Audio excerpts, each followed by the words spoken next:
Trump shock ఇచ్చాడు. AI meeting జరిగినప్పుడు ఇండియన్స్‌కి ఉద్యోగాలు ఇవ్వకండి అని డైరెక్ట్‌గానే చెప్పేశాడు.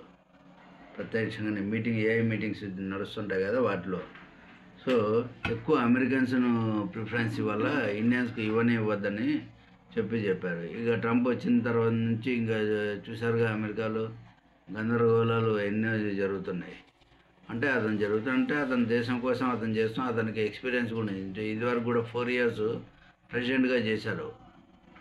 అంటే ఫస్ట్ సారి చేసినప్పుడు ఎవరికేం అర్థం అవ్వదు. సెకండ్ టైం వచ్చేసరికి ఆ లూప్ హోల్స్, ఆ ఇబ్బందులు ఏంటో చూసి వాటిని టైట్ చేసేటువంటి పనులు చేస్తూ ఉంటారు. ఆ భాగంగానే ఇది.